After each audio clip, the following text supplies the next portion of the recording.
because Cambridge is a very elite university, and they could not afford for him to expose other professors doing the same thing he did, but yet not being fired as well. Because those of us who live in the Americas, we don't live in countries with African governments. So when you say descendants of slaves, that clearly translates without question. No, I don't use slaves. I don't use slaves, please.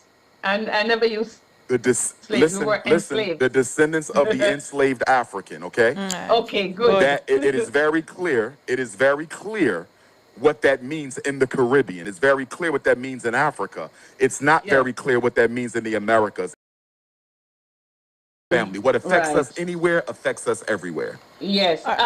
And Sandra, I know you're going to be upset with me, but I have to ask this last question. No, it's fine. I have one question too, so go ahead.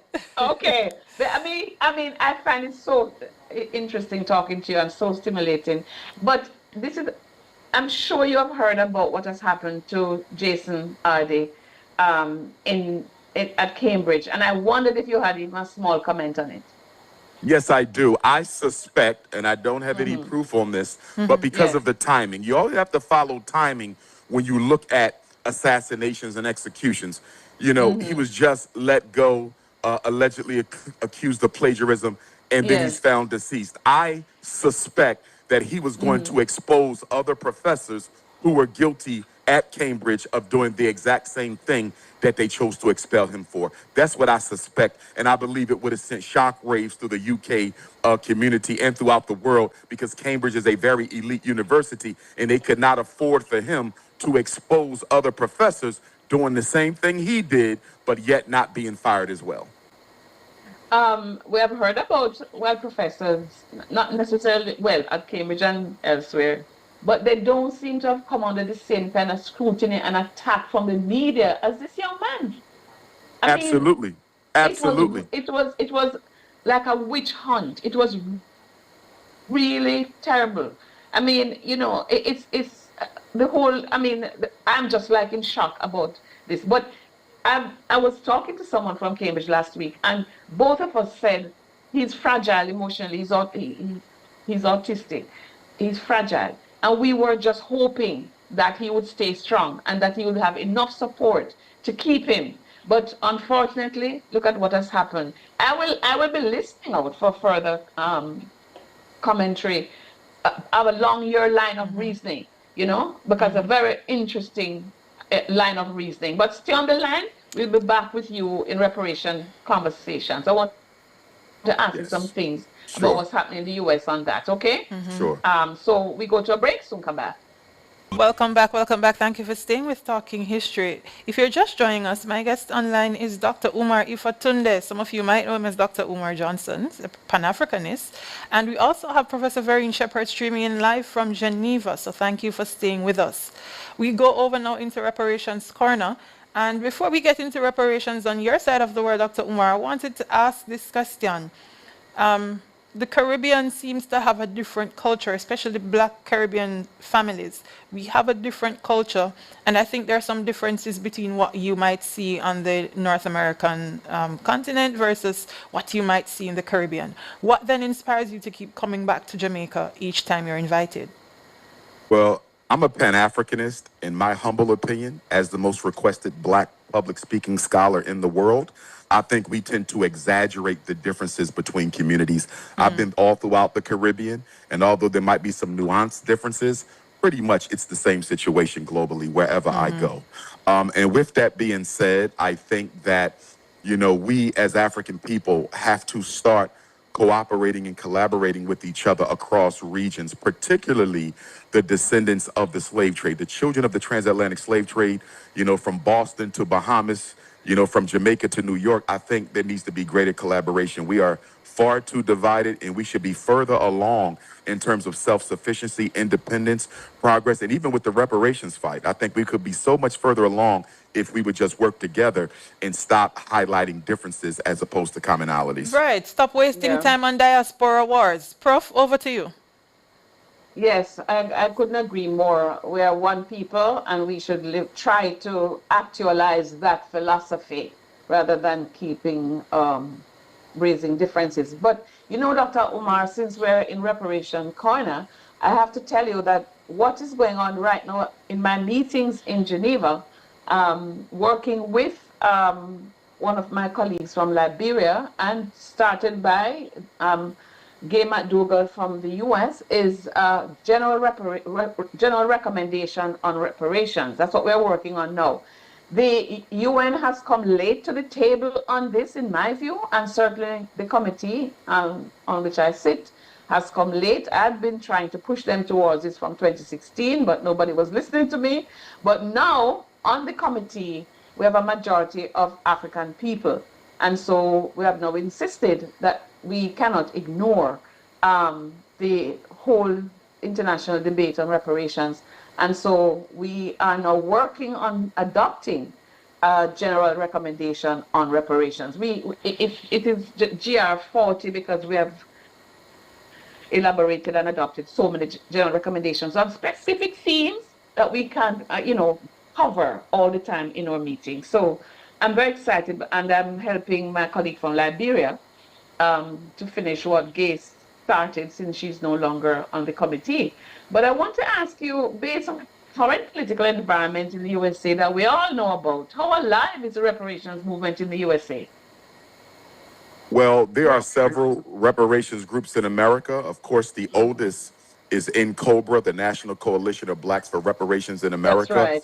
But there Yes. are, in fact, different fronts. And of course, I've been following the development of reparations on the continent, the most recent conference in Ghana and the Yes. declarations that came out of that. One of the Yes, biggest I concerns. was there. I was in Accra, and I was on the president of Ghana's technical team to develop the resolution. So I'm very proud of that. Yes, ma'am. One of the things that we are concerned about in the Americas, and I'm speaking for North, Central, and South America, from Boston to Brazil, is there was no direct demand for reparations for the descendants of enslaved Africans, particularly in the Americas. So that is one of the weaknesses in that platform. I see a demand for reparations for slavery, but there is no demand for reparations to the descendants of the enslaved in America. And that is something that must be added to that list. There.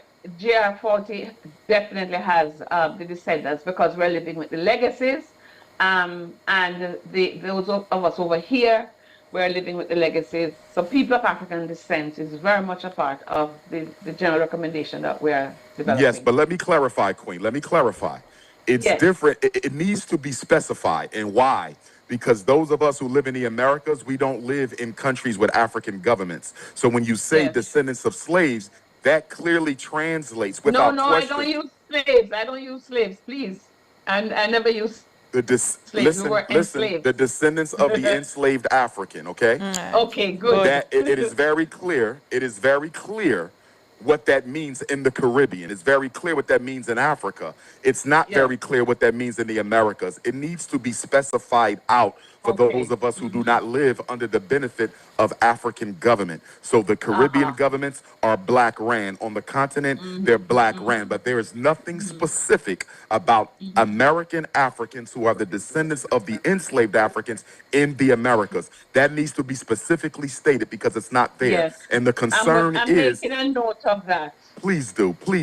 Because the concern is, from Boston to Brazil, is that we're being left out of the conversation in a meaningful way. What do you know about Dr. Daniels? And there's the 12th of December movement, which I know, and then there is NARC, National African American Reparation Committee, and then there's ADOS.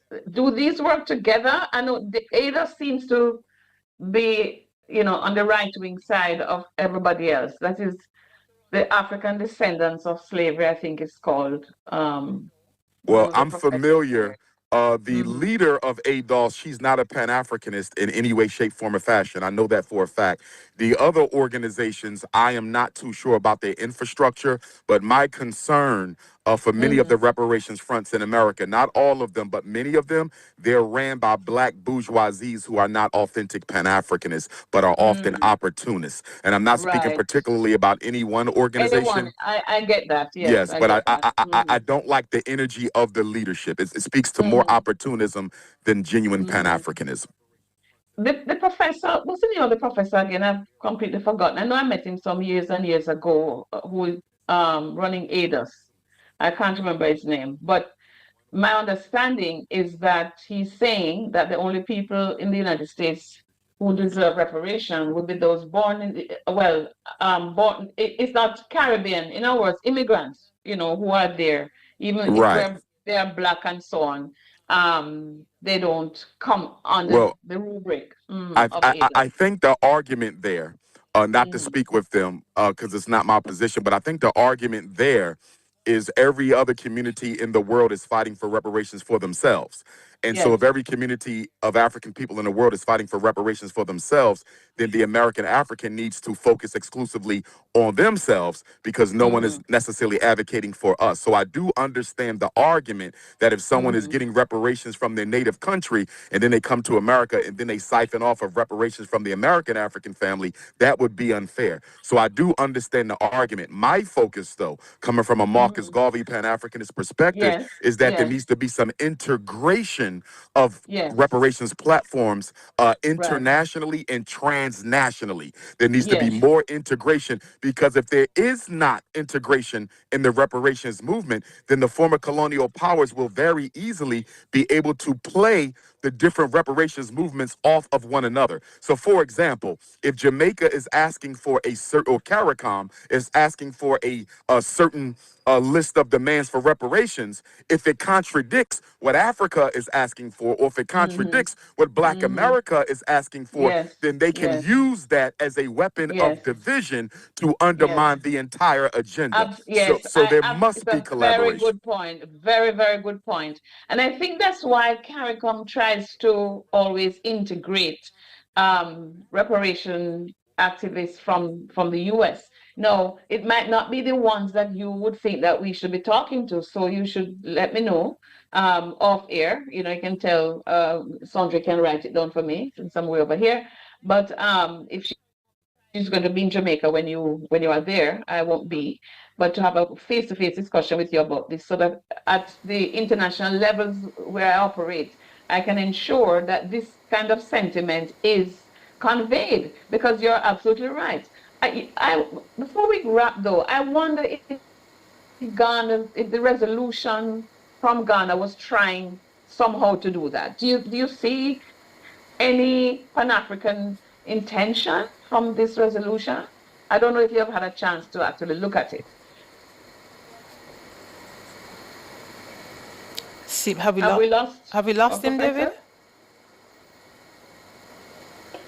The transatlantic slave trade as a crime against the worst crime against humanity. He came. You're back. You're back. We lost you for a little Okay, while. So I'm sorry. you heard my question? Yes, I You heard did. my Yes, I question? did. Oh, Yes, I okay. did. Okay. Right Yes. after, right after Mm-hmm. President John Mahama left the United Nations in March, after that Mm-hmm. historic resolution that identified the transatlantic slave trade as the worst crime against humanity, he came to Philadelphia. He actually came to my Oh, neighborhood of North Philadelphia, Temple University, good. and I had a chance to hear him. So I'm familiar with Mm-hmm. the resolution, but once again, the concern Mm-hmm. from Pan-Africanists in the Americas, from Boston to Mm-hmm. Brazil, was that he Mm-hmm. articulated a demand for reparations for the countries from which we were stolen, but he did not necessarily articulate a demand for reparations from the descendants of the enslaved Africans in the Americas, from Boston to Brazil. So once again, that has to be formally articulated. And I also wanted to say, good sister, Queen Mother, I need to be at those tables. So whatever I need to do to come to those Yes. events, because as the Yes. most popular Pan-Africanist in the West, and I have the voice of my people, and as the most traveled Pan-Africanist in the world, I need to be there to articulate the sentiment coming from the grassroots. And so Yes. I would like to speak with you further about this because we Yes. have to get it Yes. right. We have to get it right. Right. And everyone Yes. must be included, not just Africa and the Caribbean, everyone. Yes. Yes. Okay. Well, it's interesting that he would have been in the United States at I think Charles Jallow was invited to. There was a panel discussion the day before, at which quite a few people from the United States, from universities in the United States, But it's attended. not just good to have the universities, Queen Mother. No disrespect to Yes. them, No. but many of No. our No. I scholars are hear you black about. bourgeoisies. You need the grassroots scholars. You need Yes. the Yes. voice of the people on the I bottom. hear That is you. Dr. Umar Ifatunde. I must Right. be there. I hear you. I hear you. And They don't if you want. represent the masses. They do not represent Yes. the people. No, I know that. That's why in Jamaica we try to ensure that our reparation movement involves grassroots people, Rastafari, the communities, students. We have published books for the children, so it's very simple language so that they can understand. So we are trying that joined up movement of which you speak. But I have enjoyed this conversation with you. I hope one day Likewise. we can I have one question for him debate. before we wrap, Prof, if I may. Sure. Okay, Sure. go ahead, Well, Sandra. well, two, because one is of further benefit to him. So my last question to you here, in terms of this conversation, you keep hinting at this division and weakness that will only weaken even further our cause. Do you think any of this can be attributed to a lack of history education?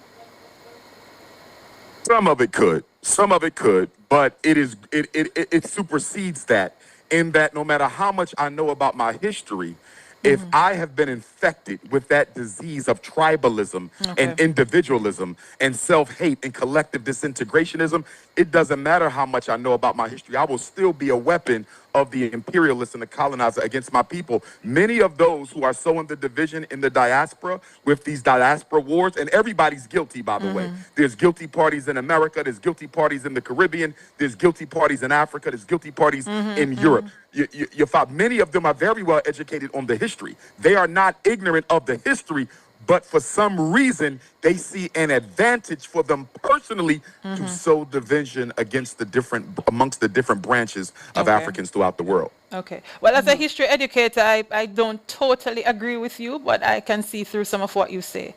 My last question. The thing is, hold on, but the thing is, if we don't even have compulsory history education in our schools at all levels, Right. I mean, not even the little things that they could perhaps grasp will be grasped, and they're not going to read history outside of the classroom. Yes, ma'am. But also keep in mind, if I think I'm better than you, I don't care how much history you teach me, this is an attitude problem. It's an attitude problem. It's not an ignorance problem. And so we have that narcissism that Europeans have infected African people with, where we will dismiss other Africans because they don't belong to our tribe. You see it in Africa, you see it throughout the Caribbean, you see it in America. It is everywhere. So I'm not dismissing history, ladies. I'm not dismissing No, we don't history. think you are. We I'm don't saying think you are. History alone don't solve this. We have to raise Right, no, the we're children. not. We're not saying that. But I'm thinking that you're taking your perspective is largely coming from a psychological and a sociological viewpoint. And I'm saying with the absence of history in the classrooms, your job might be even more difficult. So I think we're actually complementary, is what I'm saying. Yes, I don't disagree with it at all. I'm just simply saying, in other words, there are people who will argue, if you teach white people black history, racism will disappear. Racism ain't got nothing to do with white people's ignorance of black history. Racism is about control and power. So if I am a tribalist, if I am a narcissist, even if I know history, that is not going to stop me from sowing division amongst Africans. I'm talking about our children in the Caribbean, right. We need to give them some kind of grounding about themselves so they can help to fight. Well, that's for globally. It's not much different. It's globally, Prof. Yeah. Yes. Yeah, I agree. That's not just the Caribbean. Yeah, that's it's African globally. children everywhere. Right, I agree because with most him. African children in the world are still taught on a European paradigm. I agree with him. Most of our babies are still taught on a European paradigm. I agree with him. We're fighting against that by trying to have a different kind of narrative. But we have to. I don't think we're winning. We're not winning the battle, unfortunately.